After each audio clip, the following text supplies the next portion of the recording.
let's talk about the left atrium. This is the left atrium, and it is a quadrangular chamber that is situated posteriorly. Its appendage, that is the left auricle, projects anteriorly to overlap the infundibulum of the right ventricle. It forms the left two-thirds of the base of the heart, a greater part of the upper border of the heart, the part of the sternocostal surface, the left surface, and the left border.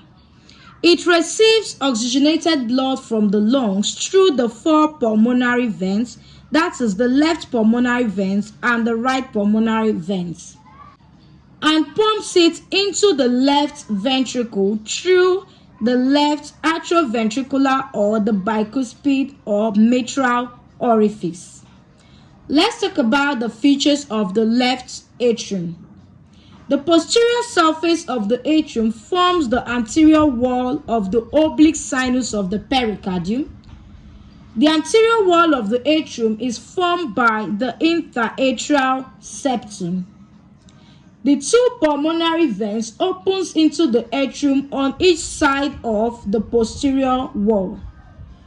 The musculi pectinati are present only in the auricle. Now looking at the notes from the left atrium, explaining what we just discussed. The position of the left atrium, it is a quadrangular chamber situated posteriorly. Its appendage, which is the left auricle, projects anteriorly to overlap the infundibulum of the right ventricle. It forms the left two-thirds of the base of the heart, the greater part of the upper border, part of the sternocostal surface, and the left surface, and the left border.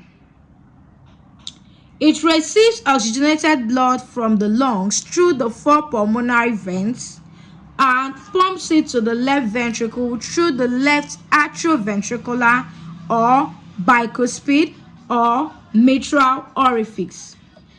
Its features include the posterior surface of the left atrium forms the anterior wall of the oblique sinus of the pericardium. The anterior wall of the atrium is formed by the interatrial septum. Two pulmonary veins open into the atrium on each side of the posterior wall. Musculi pectinati are present only in the auricle. So let's talk about the left ventricle. The left ventricle receives oxygenated blood from the left atrium and pumps it into the aorta. It forms the apex of the heart, part of the sternocostal surface, most of the left border and the left surfaces, and left two-thirds of the diaphragmatic surface. Let's look at the features of the left ventricle. Externally, it has three surfaces: the anterior or the sternocostal surface, the inferior or the diaphragmatic surface, and the left surface. Internally, if you open the ventricle like this, internally, it is divided into two parts: the lower rough part with the trabecular canal, and the upper smooth part or the aortic vestibule, which gives origin to the ascending aorta. The interior of the ventricle shows two orifices: the left atrioventricular or the bicuspid or the mitral orifice that is being guarded by the bicuspid or the mitral valve, and an aortic orifice that is being guarded by an aortic valve. There are two well-developed papillary muscles in the left ventricle: the anterior and the posterior papillary muscles. Chordae tendineae from both muscles are attached to the cups of the mitral valve. The walls of the left ventricle are 3 times thicker than those of the right ventricle. Now let's look at the internal features with a more clear diagram. So this shows the internal features of the chambers of the heart, like the right atrium, the right ventricle, the left atrium, and then the left ventricle. So from what I just explained, I said that the walls of the left ventricle are 3 times thicker than those of the right ventricle.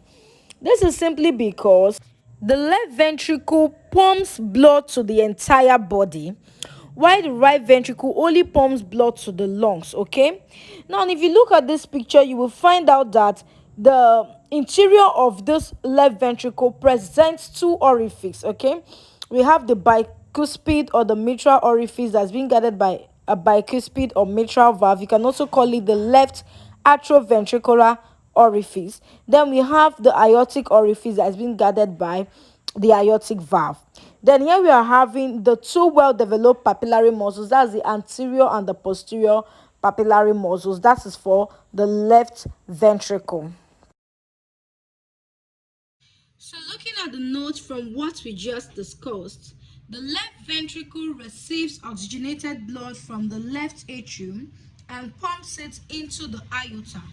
It forms the apex of the heart, part of the sternocostal surface, most of the left border and the left surface, and the left two-thirds of the diaphragmatic surface.